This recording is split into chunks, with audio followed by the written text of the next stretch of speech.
За сайн байцгаана уу. Одоо Мяа гомбоо инх болд улсын хурлын даргын намтар ээжийн талын гарал үүслийн талаар архивын бишиг баримтанд тулгуурлан албан ёсны мэдээллийг тааварт хэлэх гэж байна. Учир нь Төвдөн Балжир гэж одоо энэ цагаан хуудас гэсэн юмыг сурчлаад байгаа. Ганбаатарын шадар туслах нь байсан хүн амьд эсэх нь мэддэхгүйгээр алга болсон, баримтлагдсан. Тэр хүн юуны төлөө явсан бэ гэхээр тэр хүн Мяа гомбын инх болгоч хүний аавын талын ээжийнхэн талын өвөө эмээгийнх нь бодтой хэн болох байсан хятад цэвэр цусны хятад мөн үгүй гэдгийг баримтаар нотолсон учраас ингээд амь насанд нь аюул зүйн өвчтөд баригдсан юм байгаамаа. Тийм учраас өнөөдөр цагаан хуудас гэдэг юм нь бол Ганбаатар гэж хүн өнөөдөр Монгол улсынхаа ард түмний язгуур хэрэг шиг боддог бол ийм зүйл хийх ч явахгүй юм. Тэгэхээр миний зүгээс түрүүн бол Ганбаатарын тухайд нэлээ бодтой баримтыг хэллээ. Ганбаатар инх хоёр гэж хоёр хүн өөрсдөө наав ээжийн гарал үүслэл тодорхой. Тийм болохоор та нар Монгол улсынхаа эрх ашигын төлөө тэмцээч. Өнөөдөр цагаан хуудас гэж юм хоосон юмыг уншуулснаар сонгуулийн ерөнхий болон бусад олон газруудад байгаа бүх эрх мэдлийг гартаа авсан хүмүүс нь тусламжтайгаар хоосон уншуулаагүй цагаан хуудсыг чинь Мяа гомбын холдын талд гаргаж Монгол улсын тэргуунд өвөө эмээн цэвэр хятад цусны цэвэр хятад хүн гарах гээд Монгол улсын үндсэн хуулийг зөрчих гээд байж байна. За ингээд би одоо баримт цэлтийг бүгдээр ингэ баримттайгаар ярий. Та бүхэн тайван энэ бүгдийг хүлээж аваарай. Өнөөдөр бас нэгэн зүйлийг дуулгахад Монголын ард түмэн өөрсдөө өргөжлөний төлөө тэмцэх тэр цаг ирчихэж одоо энэ санал өгөхгүй сууж байгаа хүмүүс Монгол улсынхаа маргааш нь хятад ерөнхийлөгч гаргачаад хятадын хэвлэл мэдээллийн хэрэгслэр хятадын ач хүү гэсэн мэдээлэл гарч байхад зүгээр сууж байгаад Монгол улсынхаа тусгаар тогтнолыг лойврын аргаар алдвал Монгол улсын үндсэн хуулийнхаа дагуу иргэнийхээ үүргийг биелэл өгөө ийм ноцтой хэрэг болох луу гэж бодож байна. Миний бие Батмөнх 28 дахь өдрийнхөө үндэслэн зарласан мэдээллийг ингээ хараад сууж байна.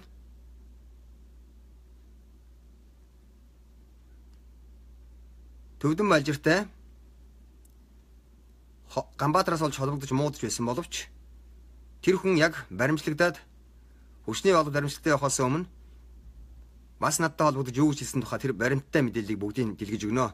Ингээд цааш нь олон хүнд дамжуулж хэлж энэ миний хэлж байгаа юмыг өөрийнхөө амь нас эрүүл мэндийн золиосонд гаргачаад Төвдөн Балжир гэж хүний эрх Монгол хүний эрх мэдл эрх ашиг хүнд ностой байдал орсны дагуу дор зодоогүй залуу Монгол ардын намын одоогийн хийж байгаа лойврыг ивчснийхаа дагуу шорон гянданд хоригдох гээд өчигдрийн ууган баяр гэсэн залуу мөнхөө аюултай байдалд орчоод байгаа энэ тохиолдолд олон залуусыг шорон гянданд хорих энэ байдал үргэлжилж байгаа.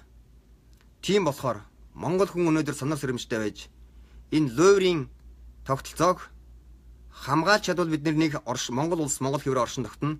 Үгүй бол юунд ч хүрэхэд бэлэн болчихсон юм ноцтой байдал үүссэн байна. Ингээд бас нэгэн уриалгыг хэлэхэд энэ миний хэлж байгаа амь насраа дэнсэн тавиад хэлж байгаа энэ зүйлийг намрын инх хоёр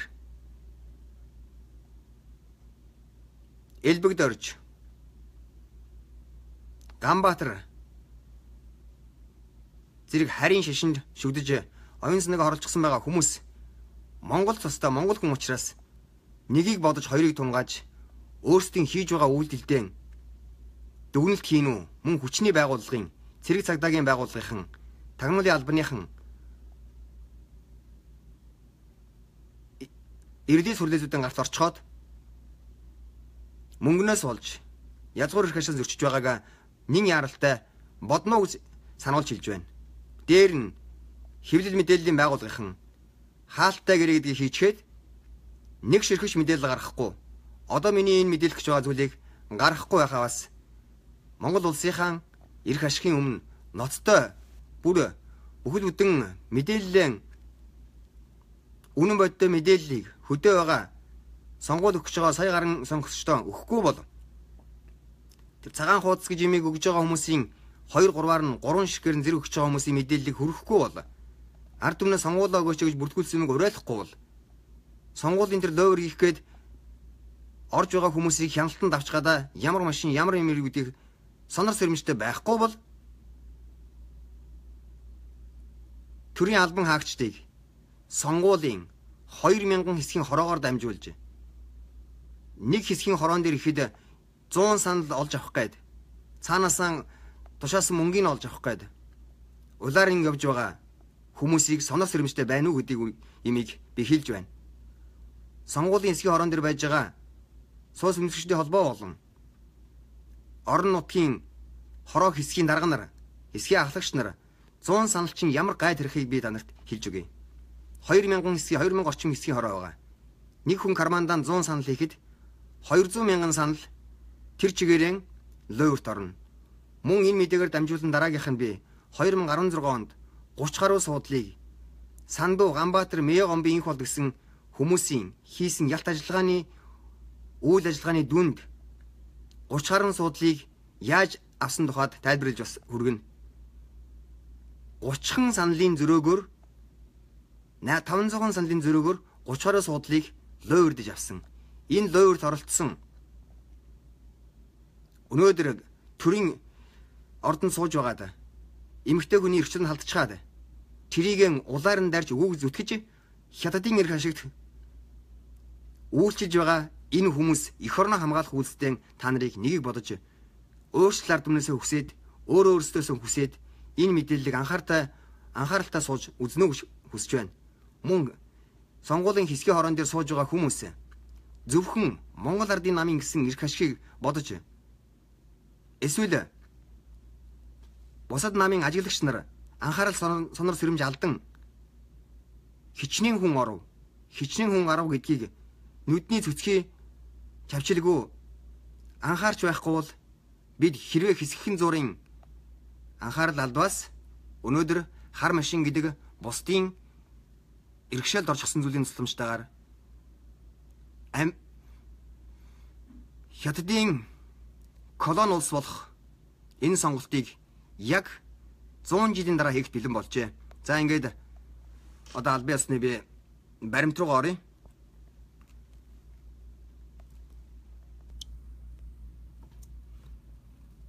За энэ Төвдөн Балжиртай холбоотой. Төвдөн Балжир 6 сарын 5-ны орчим сонгуул өгсөний дараа Мэе гомбын инх бол гэж хүний ээжийн талын аав ээж хоёр буюу өвөө эмээгийн цэвэр хятад цусны хүмүүс болохыг нотлсон баримтыг гаргаад түүнээс улбаалan 25 жилийн төрийн онцгой гэсэн хүнд гэмт хэрэгт гүтгэгдээд өнөөдөр амьд хэсгэнд байхгүй алга болсон. Ингээд Монгол ардын ном, Монгол ардын хувьсгалт намын дэмжигч зарим хүмүүс хоорондоо маргалдан энэ холион бантан утгасан юм боллоо гэсэн байдлаар хүлээж авсан бол энэ хүний хийж байсан тэмцэл амь насанд золионд гарах гэж оролцсон орлого нь үнэхээр үнэн байсныг 2-3 удаагийн баримт нотолно. За энэ Мэе багш номыг яагаад хураалгасан бэ гэсэн энэ номноос уншсан мэдээллийг сэтгүүлч Нямзаг гэж хүн нарийн судалгаатайгаар олж аваад цааш нь гаргаж ирсэн. Энэ мэдээлэл гарсны дараагаар одоо интернетээр ороод хайвал та нар Мэе гомбын хувьд номыг яагаад хураалгасан бэ гэдэг энэ хуудас байхгүй болсон байгаа. Тийм учраас мэдээллийг сэргээн мэдээлэл.com дээр оруулсан нь энэ учиртай. За энэ нэг юм мэдээлэл. Энийг шааш нь дэлгэрүүлж би яавал за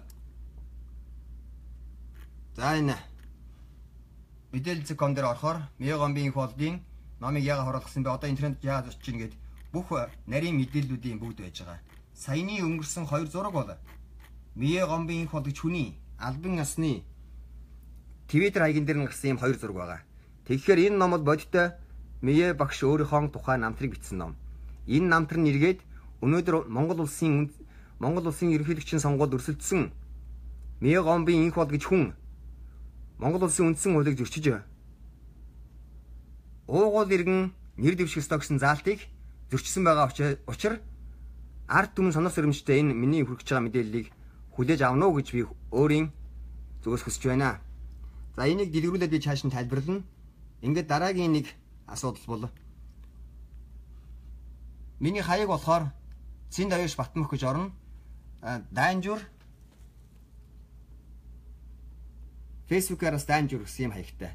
Ингээ миний одоо энэ явуулж байгаа мэдээлэл болон энэ хакерийн зүгээс хаах орлого удаа маш олон удаа гардаг бөгөөд хаагдаж магадгүй. Учираас олон удаагийн бараг 200 орчим 2016 оны 12 сараас хойш шүгдэн мөн ноён уулын тухай маш олон зүйлийг мэдээлэл илгэсэн учраас хадгалж аваарай гэж би хүсэж байна. За энэ миний өмнө та нарт үзүүлж байгаа энэ мэдээлэл бол хятадын хэвлэл мэдээллийн албаар гарсан 2 нэр дэвшигчийн тухайд мэдээлэл байгаа. Энийг цааш нь аваад холбогдох хүмүүс нь холбогдох мэдээллийг өөрсдөө сайн давалдана уу гэж би хэлмээр байна. Энд хятадын ач хүү юу? Оросын хөргөнөө гэсэн мэдээлэл бүгд найрамд хятад болсон хэвлэл мэдээллийн байгууллагаар гарч эхэлсэн. Энэ юу хийж байна вэ гэхээр Мегамбийн хол гэж хүмүүл хятадын өвөн хятад имэн хятад цэвэр хятад цусны хүн ингээд ач хүү Монгол улсын ерөнхийлөгчд нэр дэвшсэн байна. Ингээд Монгол улсын үндсөө зөрчигдсөн байгаа учраас энэ чухам Монгол улсын иргэнийхээ үргийг биелүүлвэл Монгол хүн болгон мэдэх ёстой ийм зүйл юм. За дараагийн мэдээлэл рүү оръё. Энэ бол архивын баримт. Архивын баримтын тайлбар сэлт байгаа энд. Энэ дээр Мегамбийн хол гэж хүний Цэдэв гэж ээж хятад цусны Цэдвийн аав одоо бидний яриад далаа гэж хүн буюу Зиза гэсэн хүн байгаа. Зиза овгийн хятад хүн. За тэгээд цааш нь дэлгэрүүлж хэлье. Мегамбийн хол хизээ төрсэн хүн бэ? Одоо тэр эмээ байна. Цэдэвга мөн хойд их ханд. Энэ тухай цааш нь тайлбарлаж хэлье. Өөрсдөө Facebook-ийн хаягаар энэ хаягаар ороод мэдээллийг бас олж үзүүл болно. За архивын баримт. Мегамбийн хол нэр дэвшигч хүн Монгол улсын үндсэн хуулийн зөрчсөн үү? 3 үеийн намтрах бид нар харах хэрэгтэй болсон. Яагаад хятадын телевизээр хятадын ач хүү гэж мэдээ гарч байна вэ?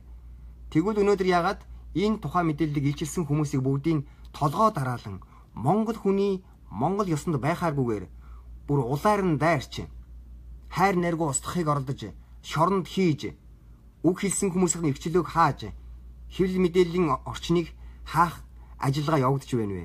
Үүнд ягаад цагдаа хүчнийхэн оролцож үнэн үг хэлж байгаа хүмүүсийг баримчилж байна вэ? Чухам хүү ягаад Мегамбийн хол гэж хүний оролцсон мэтгэлцээний бичлэг мөн гэртэн болсон тэр нуус ажиллагаа наран хүү гишүүн ирж хоёр хятадыг танилцуулж исэн байдал энэ бүгд үнэхээр үнэн гэдгийг нотлогчоод байхад ард түмэн ягаад үннийг таньж өөрсдийн ашиглалоо тэмцэхгүй байна вэ гэдэг ноцтой асуудал. Дээр нь бас нэг илтгэгдсэн баримт бол Мегамбийн хол гэж хүний оролцсон 60 тэрбумын асуудал бөгөөд үүний бичлэг нь 90 минутын бичлэг бодиттой. Үүн дээр орсон асар нарийн төлөвлөгөөнүүд юу явж байгааг Монгол улсын судалгаа шинжилгээний байгууллага гэж байдаггүй л тэд нар яагаад дүгнэлт гаргаж хэлэхгүй байна вэ? Ингээд бүх юм бусдын хяналтанд орж бүх юм Монгол улс тусгаарлалтанд алдахад бэлэн болцсон байгаа юм тохиолдолд яагаад Монгол хүн дугаас өгнө вэ? Яагаад бусад олон нийтийн байгууллага судалгаа шинжилгээнийхэн дугаас өгнө вэ гэдэг ноцтой асуудал. За мөнхөө энэ хүний Мегамбийн хөлтч хүний ээжийн талын хятад цусны хүмүүст толгой үзвэл энэ хүмүүс Монгол улсад хятадын ирлэлүүдийн нийгэмлэг гэж байдаг бөгөөд тэрхүү нийгэмлэгийн нууц тэргүүн нь Монгол улсын төрийн эмчийн хорооны нанзад дөржиж хүн байгаа. Энэ хүн өнөөдөр үгэн хэлэх ёстой. Мөн нэгэн зүйлийг уриалахад Монгол улсын төлөө сэтгэл зүрхэн гарган цохилуулж ирсэн хэдийгээр аав ээжийн аль нэгэн хятад цустай боловч өөрөө Монгол улсын төлөө хамаг зүрх сэтгэлээ гаргаж ирсэн тэр эгэл жирийн олон хүмүүс байгаа. Энэ хүмүүсийг энэ та нарын нэр хүндийг унгааж байгаа цөөн тооны бузар тагнуулын албанд орооцолдсон энэ хүмүүсийн мэдээллийг бас ард түмэндээ өгөөч гэж хэлмээр байна. Монгол улс эгэл жирийн сайхан сэтгэлтэй ийм хүмүүсийг хизээж хөөж хизээж гундааж байгаагүй ийм улс. За ингээд би одоо цаашаа архивын үндэсний төв архивын газрын лавлагаанд орж ирээ. За энэ мэдээлэл. Эндээс нэг зүйлийг уриалхад Монгол Улсын их сургуулийн багш Ж Болдбаатар багшийг Улаанбаатар их сургуулийн багш Ж Болдбаатар та архивын газарт орж энэ архивын баримтын сэлтийг олон түмэнд телевизээр харуулсан. Тэгэхдээ та Монгол эрдэмтэн Чингис хааны тухай маш олон ном бичсэн. Зөвхөн та ард түмний оюун санааг төрөлдүүлэх зорилгоор Мегомбын инх болгож хүний л аавынхын талаар, ээжийнхэн талаар ярьсан. Тэгэхдээ танаас би албан ёсоор та намайг мэдээдийн хувьд би өөрөө судлаачийн хувьд танаас асуухад ард түмэнд та гарч үннийг үннээр нь хэлээч гэж хэлмээр байна. Та тэр олон нийтийн гарсан бүх хараа телевизээр явсан мэдээлэл дээр энх болдвол цэвэр цусны Монгол мэтийн сурталчилгааг явуулсан. Одоо би таны өмнө асууж байгаа зүйл бол та Мегомбын инх болгож хүний аавын талаас гадна Мегомб гэж хүний эцэг гомбын талаар энэ нагад цах байсан. Энэ талаар нь яагаад та хэлсэнгүй вэ? Дээр нь Мегомб гэж хүний гомбын инх болгож хүний ээжийн талаар болон ээжийнх нь аав ээжийн тухай огт үг дуураагүй. Тэгвэл энх болдын ээжийн аав ээж хоёр нь буюу өвөө эмээ нь цэвэр хятад хүмүүс байсныг ард түмэн өнөөдөр бүдэг бадаг хоорондоо айдас хүүцтэйгээр ярьдаг. Өнөөдөр миний энд дэлгэж байгаа зүйл бол Мегомбын инх болгож хүний ээжийнх нь аав ээж хоёр цэвэр цусны хоёр хятад байсан. Ингээд Монгол улсын үндсэн хууль ирчигдэж байна. За тэгээд Мегомбын инх болгож хүний Цэдэв гэж ээжийнх нь хойд хаанд гэж хүн байдаг. Энэ хүн бол хойд их нь. Түрүүний Мегомбын багш гэсэн ном дээр гарсан мэдээллийг Дистралан хүргэн энэ удаа архивын магадлалгаар оръё. Архивын магадлага. Энэ бол 1956 оны хүн амын тооллогын 1950 оны. Тийм болохоор Мегомбын инх болгож хүний бол намтар ороогүй байж байгаа юм. За энийг доор нь тайлбар хийсэн байж байгаа. Миний тайлбартай болон тэр зураг сэлт олсон юмыг орсныг сайн анхаарал аваарай. Далайгийн Цэдэв гэж байгаа. Өрхийн тэргүүн Цэдэв. Мегомбын инх болдын ээж нь гэсэн үг. Чухам яагаад Мегомб гэсэн хүнээр энэ архивын давлгаан дээр гарч ирээгүй гэхээр энэ үед Мегомбга Орос сурч байсан гэсэн. Тийм учраас энийг бүртгэж авсан хүн нь өрхийн тэргүүн гэдгээр нь Далайгийн Цэдэв гэж оруулсан. За тэгвэл Далайгийн Цэдэв гэж хүмүүс энэ бол 21 настай байжээ. Ээж нь. За чухам Далай гэж овогтой гэсэн бид. Цэдэв гэж хүн бол Далай гэж овхоор Монгол хүнийх болж харагдаж байгаа. Гэтэл энэ Далай гэсэн хүний нэр нь Зо Зи Сан гэсэн хятад хүн байжээ. Энэ доор зураг нь буй. Тэр доор байгаа зураг бол Зо Зи Сан буюу Цэдвийн аав нь. Далай гэж хүн биш. Өөрийнхөө нэрвэл Цэдэв гэж эмэгтэй бол Зо Зи Сан гэж хүний хүүхэд юм байна. За тэгвэл энэ эцэг чухам Монголд төрсний гэрчлэгээ гэж юм авахдаа Зо Зи Сан өөрийнхөө Монгол нэрийг Монгол болгож Далай гэдэг нэрийг авсан. Тэгэхдээ 56 оны тэр хүн амын бүртгэлийн болон тэр мэдээлэл яаж явж ирсэн бэ гэхээр эргээ харуул Монгол нэр олгох хятад хүнд тэр процесс бас байсан учраас энэ бүгд хийгдсэн байгаа. За ингээд цаашаага эцэг тэгвэл Зо Зи Сан юм байна. Энэ хүн бол 47 настай байсан. Тэгэхээр 1900 энэ хэдэн он 1950 он 47 гэхээр 1903 онд төрсөн хүн бол тарж байгаа. Яг нөгөө нэг Монгол улс төрсөн төрөөгүй гэдгийг одоо ингээд дараагийн нотлохоогоор гаргаж ирэх бах та. За энэ Зо Зи Сан гэсэн хүний аав нь эцэг нь тэгвэл Зо Шу Ди гэдэг цэвэр хятад хүн. Цэвэр хятад хүн. Инхээр Цэдвийн аав Цэдэв гэж эмэгтэй аав өвөөвл 2 дугаар үеийн цэвэр цусны хятад хүмүүс байжээ. Энэ манай Монгол улсын үндэсний архивын газрын хүн амын тооллогын баримт бичиг. Үүнийг гаргахыг албан ёсоор хориглож тэрч байтугай Мегомб гэсэн номыг Монгол улсын бүх номын сангуудаас алга болгосон. Тэгэхээр Миягомбын хол гэж хүний ард маш олон түрүүн хэлсэн хятад цусны хүмүүс маш цөөн тооны бүлэглэлүүд ингээд бүгдийг байх ёстой өндөр байгууллагуудыг иргэний бүртгэл мэдээллийн төв сонгуулийн ерөнхий ороо гэсэн байгууллагад орчихсон учраас албан ёсоор энэ мэдээллийг бүгдийг нууж хаадаг. Харин Монгол амин саалтахаас айхгүй зөрөгтэй хүмүүс энэ бүгдийг гаргаж өгч Монгол түмэн өнөөдөр дөнгөж өнөөдөр цэвэр ясны хятад хүнийг тэрүүнээрээ тавих гэж байж байгаадаа гудамжтай байдал орж байгааг ойлгох тэрсэг болж. Үүнээс гадна Миягомбын хол гэж хүний эйжентлийн хамаатан бол одоогийн Монгол улсын ерөнхий сайд Жаргал тулгын Эрдэнэбат. Жаргал тулгын Эрдэнэбатын ээжээрээ хамаатан. Мөн зам тээврийн сайд Ганбат гэж хүн. За араас нь бол маш олон хүмүүс өөр хоорондоо яг энэ 1-2 дугаар бүлгийн 1-2 дугаар үеийн хятад хүмүүс байж байгаа. Тэгэхээр өнөөдөр эндээс би юу гурлаж хэлж байна вэ гэхээр би өөрөө судлаач хүн. Математикийн мэргэжлэр, статистикийн мэргэжлэр 30 орчим жил сурсан. Миний хувьд хийхүүл шинжлэх ухааны талын нотолгоог баримталдаг учраас энэ тал дээр хэлж байгаа үгэндээ эзэн болно. За ингээд нэгдүгээр гаргалгаа бол Миягомбын инх болд. Зөвхөн ээжийнхэн тухай ярьж байгаа шүү. Аавынхын тал дээр бас зөндөө гаргалгаа байгаа. Миягомбын инх бол гэж хүний ээж бол хятад хүн. Миягомбын инх болдын өвөө нь хятад, өндөр өвөө нь хятад. Өвөөгийнх нэр Зозисан, өндөр өвөөгийнх нэр нь Зошүди. За энэ төрсөн он байж байгаа. Энэ төрсөн оноор би дараагийн нэвтрүүлгийг тэгж гаргаж өгтөө задлж гаргаж ирнэ. 50 онд бол 1911 оноос өмнөх буюу тусгаар тогтнолынхон бид нэр юунда хүрээгүй байсан үе. За эндээс би гаргалгаа хийгээд. Энэ үед 1956 оны. За энд том харагдана. 1956 он.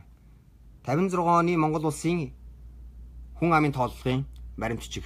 56 он гэхээр энэ 47 он төрсөн хүн гэхээр 47 он төрсөн шүү дээ. 47 он төрсөн хүн 57 он хүн амын тооллогоор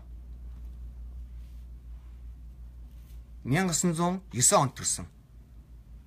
Монгол улсад юу орж ирэхээс өмнө Монгол улс 1911 оны цахаар тогтнолын иргэний хөдөлгөөн болохоос өмнө 1909 онд төрсөн.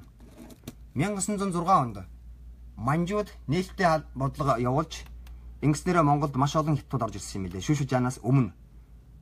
Тэгэхээр эдний өндөр өвөө гэдэг хүн бол Монголын үндсийн цахаар тогтнолын юунаас өмнө 1911 оноос орж ирсэн Зи гэж хүн орж ирсэн мөгөд Зоши сан гэдэг хүн Монгол улс төрсөн байх магадaltaй, Монгол улс төрөөгүй байх магадaltaй. Энийг бол өөрөөхөн хятаднэр байж байгаа болохоор энэ хүмүүс л 1906 оноос өмнө буюу тэр үед орж ирсэн хятадууд. Шүүшү жанын цэргээс. За ингээд одоо цөмөрөө Миягомбын хол гэж хүний ээжийнх нь ээжийн төлөйг үзье. Энэ архивын баримтан дээр ээжийг нь хаанд гэж бид нар сайн мэддэг. Цэдэв гэж хүний одоо энэ цэдэв гэж хүний ээжийн тухайд ярьж байна шүү дээ. Ханд гэж. Энэ ханд бол хойд ээж нь. Хойд ээж нь. Цэдэв гэж хүний ээж нь цэвэр хятад цусны хүн байсан. Цэвэр хятад. Инхээр ханд гэсэн хойд ээжтэйгэн хизээ орж ирсэн гэдэг номыг Миягом багш гэсэн ном дээр тодорхой байгаа. Тэгэхээр хойд ээжээрээ ярих юм бол анхааралтай. Хойд ээжээрээ ярих юм бол энэ нь бол аав ээж хоёр нь бол аль нэг нь холилдсон цусны хүн болж байгаа юм. За энд бас нэг өөр нэг зүйл нь энэ ханд гэж хүн хэдэн он төрсөн хүн бэхээр 1950 настай болохоор 1906 он төрсөн. 6. Энэ юу дуусах гээд юу гавт. 1906 он. За ингээд бас нэг баримтан тэрдээ хандаар овгуулсан байгаа. Нөгөө хойд ээжээр нь долгор гомб баяр гэсэн хүмүүс бол тэр цэдэв гэж хүний дүүнэр нь буюу Далай буюу Зози сан гэж хүний хоёр хүүхэд. Чухам Зози саны нэрээр ингэж нэрлж болохгүй байсан учраас өөрөөхөө энэ ханд гэсэн хойд ээжийнх нь нэр дээр ингэж оруулж ирсэн гэсэн юм байт юм л. За хандын хүүхэд Миягомбын инх хоёр гэсэн үний одоо юу орж ирж байгаа. Хэдэн он төрсөн юм бэ? За ингээд цааш гэв. Энэ нарийн задаргааны юм цааш нь сонжруулаад яах вэ? Хүн амын тооллого явагдаж байх үед Меогом гэж хүн бол Оросд байсан бөгөөд улсын бүртгэгчшүүл эхнэрийг нь 21 настай байхад нь өрхийн тэргүүнээр бүртгэжээ. Тухайн орон сууц нь Цэдвийн нэрээр бүртгэлтэй байсан зэргийг үндэслэсэн. Цэдвийн овгийг далаа гэж бичдэг хэрнээ эцгийг нь Зоо шүүдигийн Зоозошин Зоозисан гэж бүртгсэн. Энэ нь албан бичиг баримтанд тулгуурласан хэрэг. Зоозисан Цэдвийн төрсний гэршиг авахтан овгийг өөрийн монгол нэрээр далаагаар бичүүлсэн байдаг. Далайг монголчууд далай 8 өндөр далай гэж дууддаг байсан. Цэдвийн дүүнэр бол Долгор Гомбог баяр нар хандаараа оглсон нь анхаарал татна. Зоозисан гэсэн Цэдвийг өөрийнхөө монгол нэрээр оглсон шигэн дүүнэрийн тэгхийг иргэний бүртгэл мэдээлэл газар олгоогүй учраас эхнэрийн буюу хойд эхнэрийнхаа нэрээр бүртгүүлсэн. Меогомбын инх болдын том инх хоёр бүртгэлийн хуудсанд ааваараа оглон Меогийн инх хоёр гэж нэрлэжээ. Ингээд энд 3 үеийн юмыг харуул. Меогомбын инх болдын ээж нь бол Цэдэв гэж хүн, аав нь далай буюу Зоозисан хятад хүн, хаанд гэдэг бол хойд ээж нь. Өөрийнх нь ээж нь Цэдвийн ээж нь хятад хүн. За аавын талын юмыг харуул. Одоо энэ Болдбаатар эрдэнэтэд энэ дээр хариу өгөх лөө тэр Меогомбын ээж нь бол Дулам. Энэ харин аав наг цахийнхаа нэрээр нэрлсэн байдаг. Тэгэхээр Меогомбын хүний эцэг нь бас тодорхой биш. Эцэг нь. За энд байгаа зургийг товч харуул тэр бидний яриад байгаа жинхэнэ Зоози далай гэж хүн чинь энэ далай 8 гэж хүн. Далай 8-гийн охин Цэдэв гэж хүн энэ байна. Меогомбын холдын тэр зураг. Хятад хүн. За ингээд цаашаа төр завсарлаад би энэ рүү оръё. Энд нэг зүйлийг сануулж хэлэхэд Улаанбаатарын нэгсгтэр Монгол ардын намын гишүүдийн бөөнд нь оруулж 3 давхар саналын уудас өгч байгаад баригдсан байна. 3 давхар саналын уудас. Энийг анхааралтай авахыг тэр Ардсан намын Зандаа үгийн хол гэж хүний фэйсбүүк дээр юм гарсан байгаа маа. За ингээд товч дараа нь энэ Төвдөн доржийн Шарав дорж гэдэг хүн бол энэ байдлыг эсэргүүцсэн хүн. Цэдэв эмчийн гарал үүслийн асуудлыг ил болгон тавьсан. Гэтэл үүнийг нэр дэвшигч Баттулгын нэр хүндэд халдах, түүнийг захиалагч болгон нийгэмд харлуулах явуулга хэрээс хэтэрлээ. Ийм ямар нэвтрүүлгээр би Баттулгын захиалгаар хийсэн гэж яриаггүй бөгөөд албан ёсоор мэдэгдэе.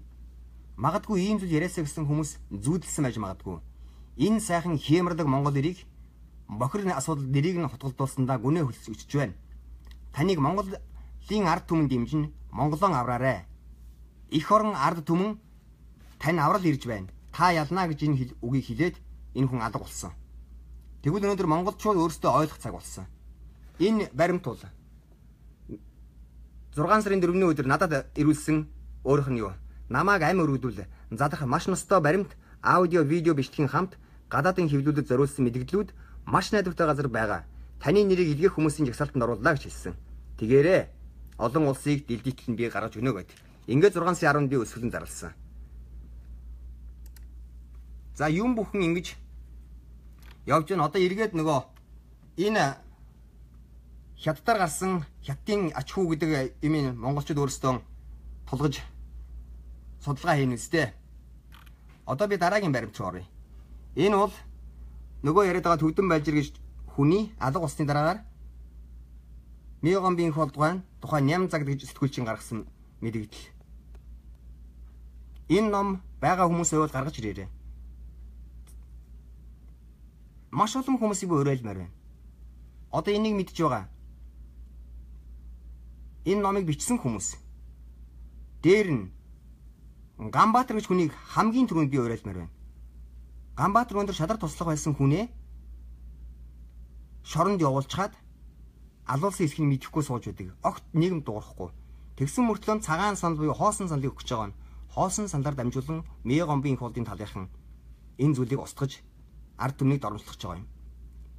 Ингээд Ганбаатар гэж хүн чухам яагаад мууны шишнийг орчоод дээр нь мөнгө авч баригдчихад шоронд явах ёстой өнөөдөр ирээ цэргүүгээр ингэ явж ийнэ гэхээр Меогомбын холдтой намрын 2 эднэр бүгд хувь үлдсэнд ингээд нотлогдож байгаа юм. Ингэхээр Мегомбын энх болдын дагаж Монголын ард түмнийг муу зүйлд сурталчилж байгаа.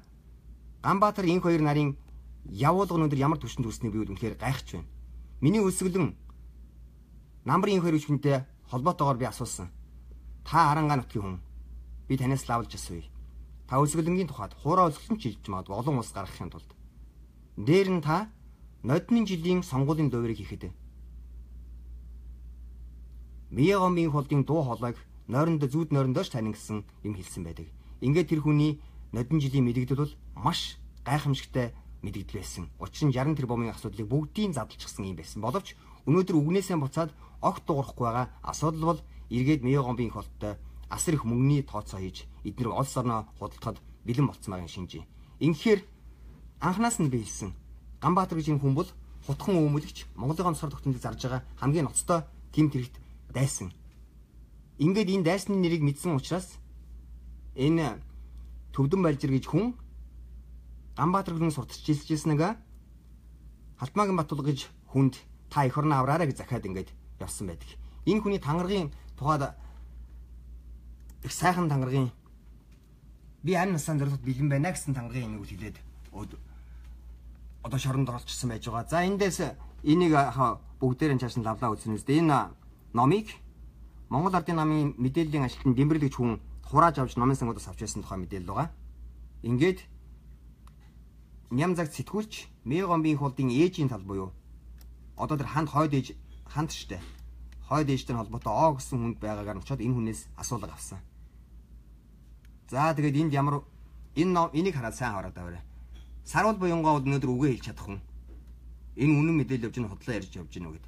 Тэгэхээр өнөөдөр шорон тавьчихсан байгаа үгсэн амьд мэрэгдэхгүй Төвдөн Балжирын болон олон бусад хүмүүсийн амьдралыг шийдэж чадах хүн бол Сарвал буюнгоо. Сарвал буюнгоог өнөөдөр төрийн гинт хэрэг үлдчихсэн байж байгаа энэ Мегомбын холбогч хүний эсрэг ард түмэндээ дуу хоолойгоо хүргэж чадах уугүй гэдгийг нэхэр гайхаа сууж байна.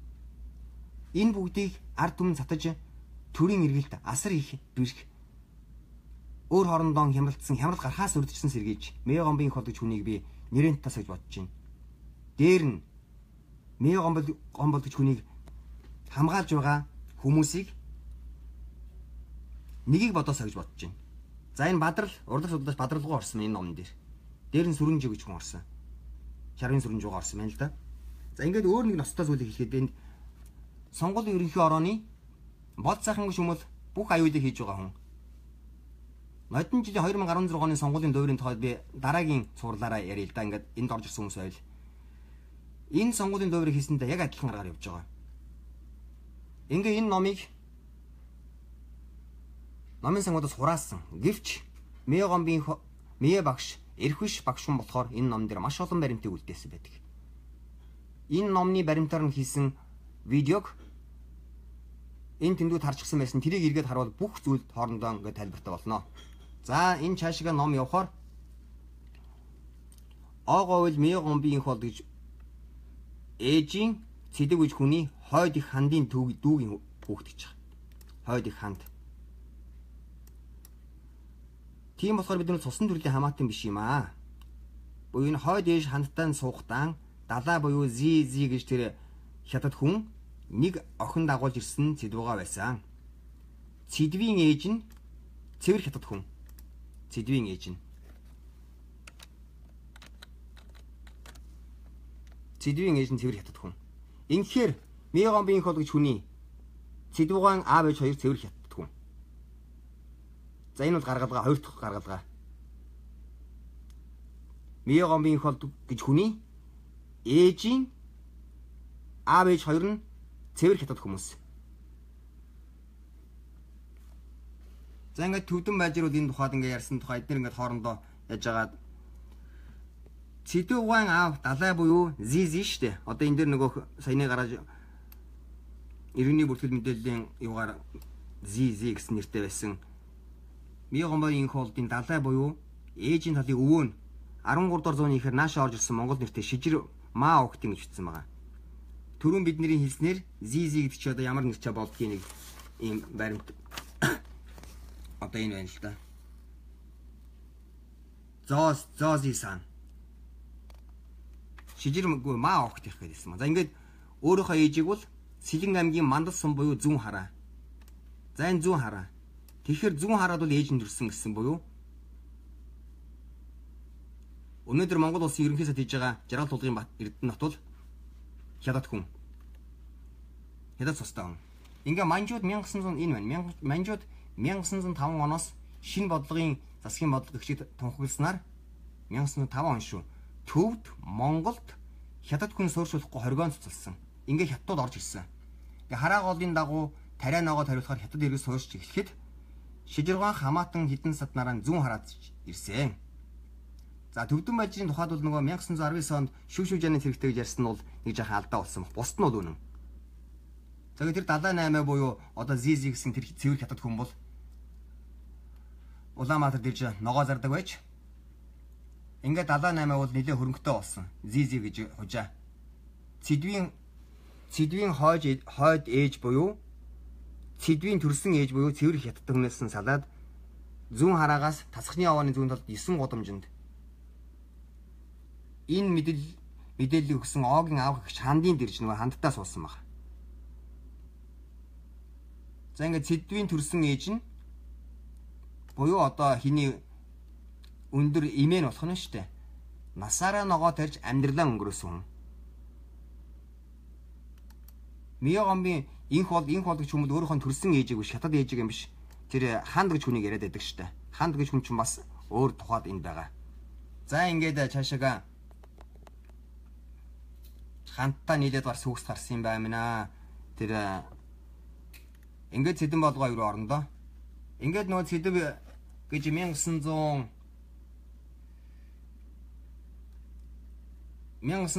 онд төрсэн хүн Монгол улсын их сургуулийг төгсөөд 1959 онд одоо нөгөө бид нэр 1956 оны архивын гаргалгаан дээр байж байгаа. Төгсөөд Миогомбын их болгоч хүн 1-р сургуулийн тэр тамд сурсан. Тамд сурч байсан.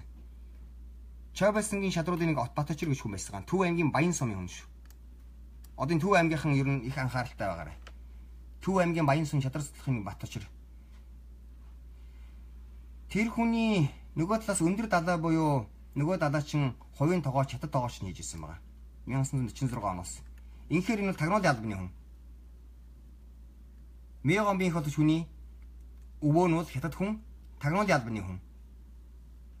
Тийм учраас Миогомбын их болгоч хүний хийж байгаа үйл ажиллагаанд ерөөсөө Монгол улсын үндсэн үйл зөрчсөн асар ностой үйл ажиллагаанд оролцсон. Энэ хүний энэ бүх зүйлийг илрүүлэхийн тулд олон монгол залуу амиа алдаж магадгүй. Хэрвээ монголчууд нь өөрсдөө ойлгож авахгүй бол өнөөдөр над би бол ингэснээрээ хятадын тагнуулын албаны хараанд орж байгаа гэсэн үг шүү. Хятадын тагнуулын албаны хараанд орож хязгаарч хороохт бэлэн. Даваасран соёо би хүн гүтгээгүй. Ойлгомжтой архивын төв газрын судалгааны материалыг дистратагаар би ярьж өгч байна. Өнөөдөр бид нар харин монголчууд өөр хоорондоо хэмдэлдэг биш. Үнэнийг бодтойгоор нь ярихгүй бол маргааш өглөө босоход Монголын гудам, Монголын хөдөөдөл бүгдээрээ хятад болоход бэлэн болчих.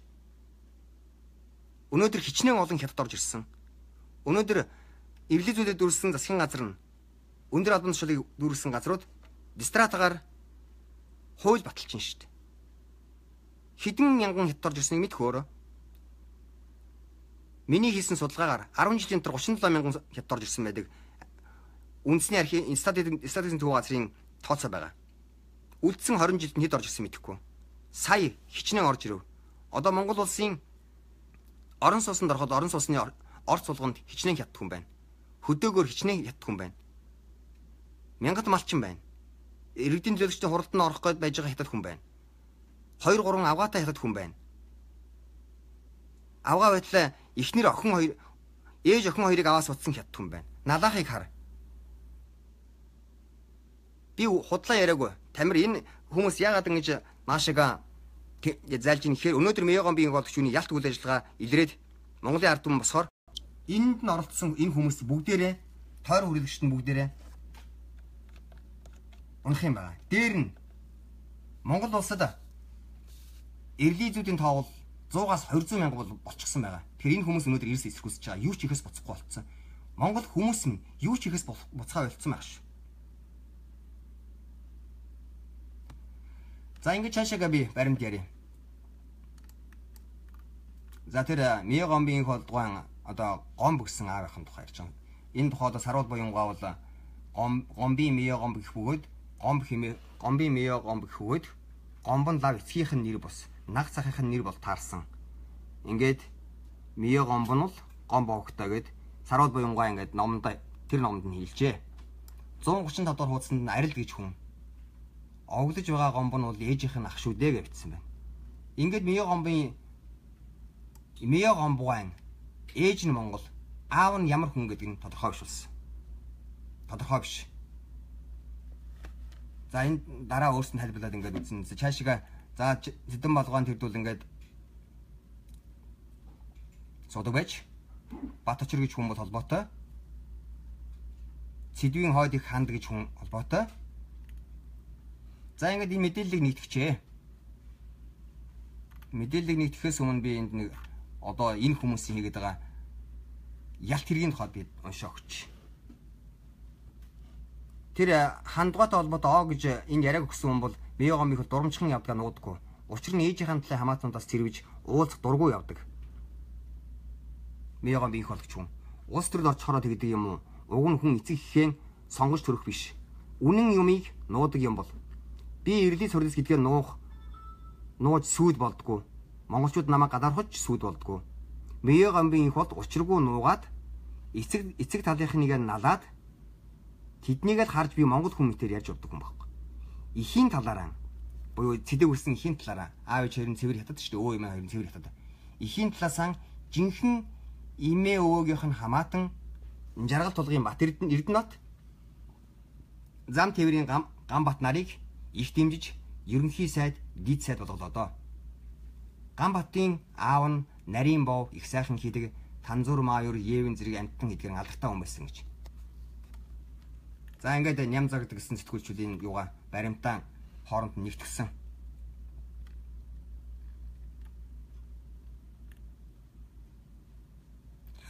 Одоо тэр Мио багшийн тухай бичсэн номн дээр үл энэ хоёр хамт сурч ирсэн тухай, тэр аль нь чинэлэг байсан тухай, Далайгва гэж тэр Зози гэдэг хятад аавын үл Цэдугаан авч аавыг нь сайн тогооч байсан тухай. Тэгээд Мио гомбо гой цэдвийн дээрээд үе ирээд хоолыг иддэг байсан тухай, хуурай хоол. За тэгээд хоошогоо явах тухайд нь Цэдэн бад соёлын тогтолгоор хуурай хоолыг 2 дугаар хоол гэж нэрлэдэг болсон юм байна. Цэдэн бол хотын чинэлэг алийн охин гэж 177 дугаар хуудсан дээр бичсэн байна. Номын 178 дугаар хуудсан дээр гадаад явахт нь Монгол сэвсрүүд оруулсан тухай энэ циркийн нуграад Цэндаюшхан нөхөр би хэлсэн байна. За ингээд цаашаа олон юмыг хэлж өгсөндөө 236 дарагчин хандгай бол Зэ нартайгаа нөгөө хойд ээж нь Зэ нартайгаа холсон зураг байна. Тэгэхээр бид нэр тэр хойд ээжийн тухайд төөрөлдөө яваад байна да. Номд маршлыг өөдсөний дараа энэ Бат очир хүн бол ирэх болсон. Тэгээ Бат очир гэсэн энэ тэр нөгөө овгсон хүн бол гомб гэсэн овогтой байсан. Бат очир нь хятад дүр төрхтэй учраас Сэдэн бал таалдгүй хавцсаар аваад ажлаас нь алсан юм гэж байдаг. Түүний Монгол биш төрхийн талаар шагдар сургуунгаа ном дээр дурдсан байдаг юм байна. Саяны нөгөөний тэр яриан дээр миний яриад байгаа Болд сайхан багшийн Болдоотор багшийн хамт нэвтрүүлэгт орсон жагдар сургуунгаа мөн л гэж бодож байгаа юм. За энэ жах аавахын төлөв бас нэг хамаатан одоо. Ингээд 1957 онд буюу энэ архивын лавлгаа гарсны 1 жилийн дараагаар Мио гомбоо бол хятад руу сурахаар явсан юм байна. Тэгэхдээ сурч байхдаа хятад бүсгүйн хүслээр хятад хүн болж маав дарахтаа уулзж байсан гэж байна. Ингээ хятад руу гараа явахт нь бол ногоогоор мантуу ногоо өгчүүл ингээ уулзсан гэдэг юм байна. За ингээд нэгтгэл Мио гомбын холд нэгтгэл хэлвэл Мио гомбын холд хүний ээж Цэдвийн аав ээж нь хятад өндөр өвөө нь хятад. Энийг одоо юу гэж ойлгох вэ? Миний аав гомбын Мио гом Төв аймгийн уугуул ингээд энэ бичсэн өөрийнх нь Twitter хаяг 6 сарын 5 сарын 21-ний мэдээлэл юм байж байна. Мио гомбын хот цэвэр хятад цустай хүн. Тийм учраас хятадын бүх чиглэлийн юмыг дэмжиж явдаг. Цаагууран бол хятадын тагнуулын газрынхантай холбоотой гэсэн. Миний гаргалгаар бол тийж харж байна л да. Тэгээ дээр нь шүгдэн энэ хүмүүс сая хятадын тэр нэг шар зурагтай ламтаа бол уулдсан шүү дээ. Харин шишнийг шүтдэг. Энэ хүний цаана шүгдэнгийнхэн байдаг. Шүгдэнгийн осгон баяр гэж лам бол энэ хятадтай санхүүжилттэй хятадын төлөв баримтлсан Монголын морхон шишийг гутааж байгаа юм шүү дээ. Шүгдэнтэй холбоотой маш олон том бүлгэл. Одоо бүхэл бүтэн сүлжээ. Одоо энэ Монголын төрийг байхгүй болгож байгаа юм чинь бол нэг 100хан 200хан хүмүүсийн том сүлжээ бүгдийг гартаа авцсан байж байгаа сүлжээнд орж ирсэн юм байна. За ингээд нэг зүйлийг хэлэхэд түүхийн шинжлэх ухааны доктор Жамбал Сүрэнгүй асар их магтан дуулсан зүйл хэлсэн байдаг. Энэ мэтээр Болбаатаргаа хүртэл ингээ магтан дуулжээ. За ингээд баримтыг бид дэлгэлээ. Одоо цөмөрөө энэ яагаад юунаас гарваа? За тэгвэл энэ бодиттой зүйлийг эднэр нууж хаахын тулд монголчуудыг өөрсдөр нь гинт хэрэг үйлдсэн бодож харуулах гээд мөнгө тарааж 100,000 төгрөг, 200,000 төгрөг, 500,000 төгрөг тарааж сонгуулийн энэ ловрыг хийж хятад ерөнхийлөгчтэй болох гэж үзэж байгаа. Дээр нь энэ хэн бол? Ганбаатар гэж хүн Монгол төрийнхөө Монгол улсынхаа эсрэг гэмт хэрэгүүлж байгаа. Тэгээ эднийг хаацалж байгаа нь хүчний байгууллагын бүх эрх мэдлийг авчихсан юм. За би 2016 оны сонгуулийг яаж ловирдсан тухай баримтыг танарт харуулж өгье. Энэ нь сонгуулийн ерөнхий орооны аль бие усны сонгуулийн дүн товчхон тайлбарлана. За энд нь бол одоо ч тухайлбал Архангай аймаг байна. За Архангай аймаг тойргууд нь за Баян Үлгий аймгийн 4-р тойрог дээр энэ тоог харуул. Энэ хоёрын тооны зөрүү 400. Тухайлбал Султан гишүүн 200 саналаар гарсан. 200 хүний саналаар илүүгээр 200 санал нь тэр карманд нь ингээд Султан гишүүний байсан 19,000 хүнтэй үг үзвэл энэ бол 10%-ийн карманд оруулахад 2,000 санал Султан гишүүний карманд нь явсан. Бэлэн арчилсан намынхан дэмждэг хүмүүс хичнээн бүгдээрэн хамаг хүчээрэн сонгуул өгөөч дийлэхэргүй юм тоонод байдаг. Ийм учраас баг ихэнхийг сонгуулийн ловер араагаар авсан. За үүнтэй адилхан жишээвэл одоо энэ байна. Баян Үлгийн тойрог дээр бол тухайлбал дараагийн руу орё л доо.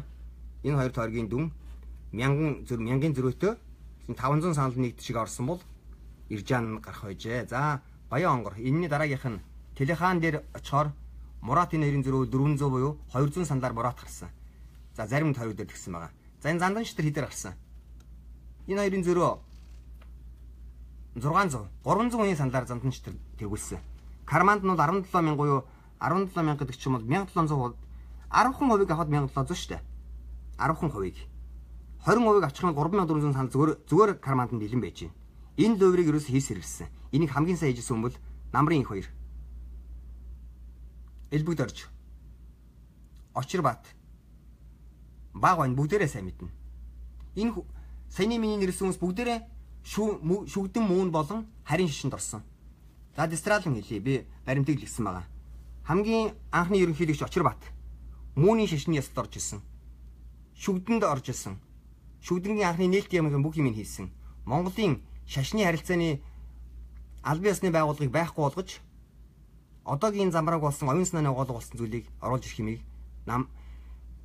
Очирбат гоё хийсэн. Ингээд шашин замбрааг болчингууд одоо энэ миний саяны хэлсэн энэ тагнуулын байгууллагуудын үлдэх хамгийн том одоо Монгол улсын тэр том эдийн засгийн бүлгэлүүдийн нуугдах газар нь шүгдэн болсон. Шүгдэнгийн лам бол маш олон хүмүүсийг атгах байгаа. За дараагийн ерөнхийлөгч баг бандгаа. Шүгдэнгийн Америк дахь хийд дээр ирж удаадараа ирж 4-5 удаа ирдэг. Шүгдэнч хүн. Харин шашин. Дараагийн ерөнхийлөгч инх баяр. Мөн тэр гүр даваа хүнээр дамжсан шүгдэнгийн ламын хүн. Дээр нь сая хятадын цагаан өмсгөлд хоёр лам дээр очиж тэр цагаан алч хүртний бослохыг удирдсан тэр хүмүүсийн шашинд нь орчод ирж. Дараагийн ерөнхийлөгч Илбэг дорж 2013 оны сонгуул дээр шүгдэнгийн мөний талаас санхүүжилт аваад тэр нь баригдсан боловч мөн дөөр аргаар Монгол улсын ерөнхийлөгч болж чадсан. Ингээд энэ хүмүүс бүгдээрээ хоорондоо нэгдсэн байж байгаа. Мегомби инх болд шүгдэнч